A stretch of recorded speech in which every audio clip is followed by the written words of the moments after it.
I want to talk about the face that launched 1,000 ships, and unfortunately I don't mean me or Arlo. I am of course talking about Helen of Troy. I've been doing a bit of a dive into historical scandals, and even though this one's mythology, it keeps coming up and it's really, really cool. So she was believed to be the daughter of Zeus and the most beautiful woman in the world. She was first married to King Menelaus of Sparta, and I'm sorry if my pronunciation sucks. And how they ended up married was a whole drama in itself, but I'm not going to go into that because that will take forever. But yeah, they got married, and before Helen got married, her father made all of the potential suitors all swear an oath to protect Menelaus and to defend him if Helen was ever taken from him, to try and avoid the suitors from conflicting with each other. So this became a bit of a problem when Paris, the Trojan prince, came to Sparta to claim Helen.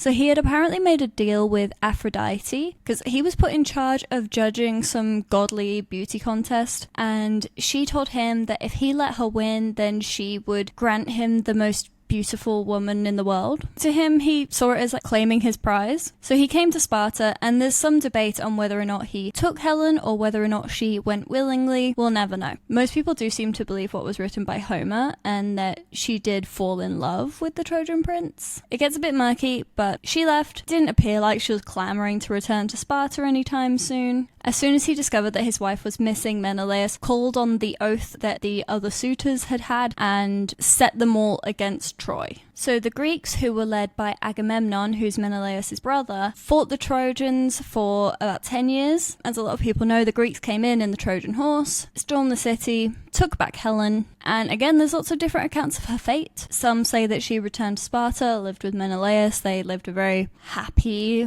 life from that point onwards.